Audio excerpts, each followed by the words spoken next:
Вот мы же говорили о войне абхазов и грузин, что грузинам при равных условиях, допустим, одинаковый вес, одинаковый рост, в одинаковых частях служили, одинаковую силу имеют, одинаковую смелость, но воевать абхазу было легче, потому что он за родину, а они за целостность.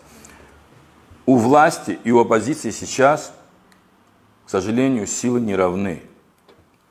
Они ненавидят оппозицию благодаря их отношению к Владиславу. Он для них будет всегда укором. Заходят и видят его фотографию, подсознательно они опускают глаза, потому что есть за что. Вот некоторые говорят, война, ну там год было, что случилось? Нет, война была до войны. После войны были чистки, ребята ездили постоянно куда-то в Гали, потери у нас были бешеные там. Мои друзья погибли там, Русик, Шамба, Отерба, Слава, Астик, Чукбар, их расстреляли там. То есть партизанская война шла до каких времен, чуть ли не до 8-го года. В 98 году чистка была, потери с их стороны были до 500. Наши ребята тоже потеряли. Дальше пошли, 2001 год, Гилаев, какая разница, не надо лезть было сюда. Потери были у нас? Были. 2008 год, случайная потеря, там одного убили, но вообще бой мог был там произойти? Мог. Ребята готовы были к тому, чтобы погибнуть? Готовы. Просто есть люди, которые ни в гвардии не были, ни во время войны не были, ни в чистках не участвовали. Нигде. Для них это потому они ненавидят нас.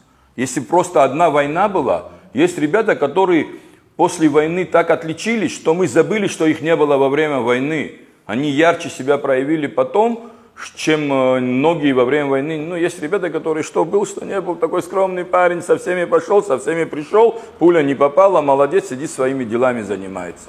Но есть, которые там, не знаю, израненные, там у меня брат есть, Тимур Канджария. Сначала ему 4 пули воткнули в пузо, выжил, потом катался на УАЗике командирском, говорит, я замкомбата, начальник штаба в Гагрицком, от нас уезжал в шроме, на противотанковую мину налетел, 30 метров этот УАЗик откинуло, живой. Но вот есть люди, которые, значит, что-то еще должны сделать хорошее в этой жизни. А есть люди, которые сделают хорошее в этой жизни, но только для себя, для своей жены, для своих детей и для тех, которые их будут защищать. Вот сейчас это происходит, идет раздача кусков с барского стола, чтобы защищали их. Не какую-то идею. Нету идеи. Вот сейчас нет, например, никакой идеи, что нам дальше делать. Инвесторы, инвестиции, понятно. Но как-то... Если бы это произошло бы, допустим, вот 30 лет, жизнь в нашем понимании, она менялась каждый год. И сейчас как будто некоторые, ну а что, а так...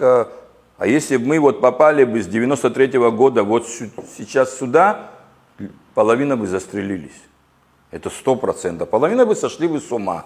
Вот такая ситуация сейчас. А так сейчас у нас самая главная задача свои активы подороже продать Российской Федерации. Дальше что? Продал.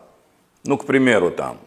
Ну, кому-то, может быть, с неба свалилось, продал, жизнь свою улучшил, да. Но земли, когда ребята наши продают, последние. За 10, за 20, за 50 миллионов продал. Как обычно, когда деньги появляются, хочется что-то купить хорошее. Была машина за 1 миллион, купил за 5, молодец. Там ремонт сделал у себя, у мамы, там все, потратил. Ну, осталось еще. А куда ты их вложишь, если земля вся будет чужая? Ты не построишь ни магазин, ни ресторан, ни гостиницу, у тебя не будет уже. Ты их проешь в течение нескольких лет.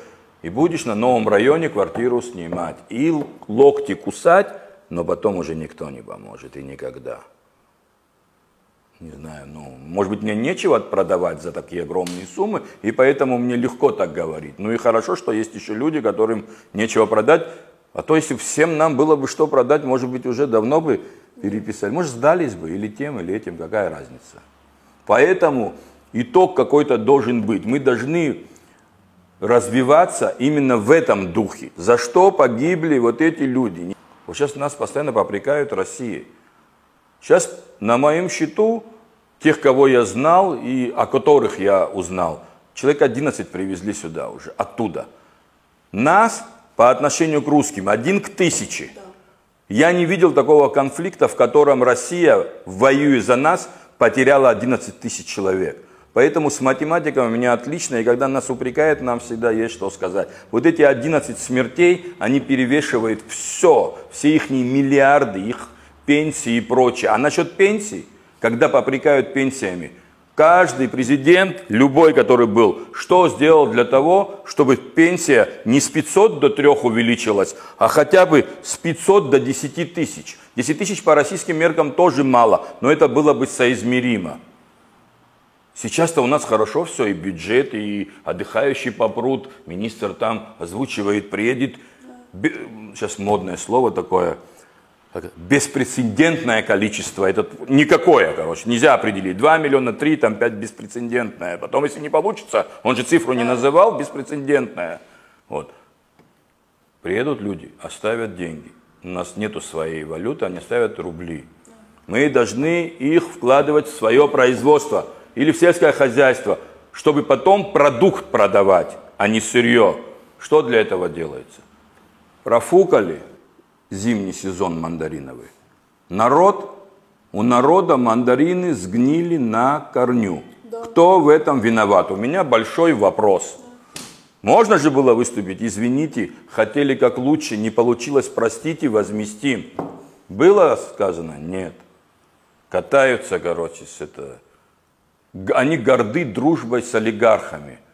В нашу молодость мы были горды, дружба, не знаю, там, сейчас не модный он, там, с Ягановым, там, кто-то с Шамилем, кто-то с Кильбо, кто-то там с Акой Ардзинбо, с героями, допустим, войны и Патриотического фронта. А некоторые были два в одном. Они и до войны убивались, во время войны и после войны так и умерли патриотами. Кое-кто даже застрелился от этой жизни нашей несправедливой.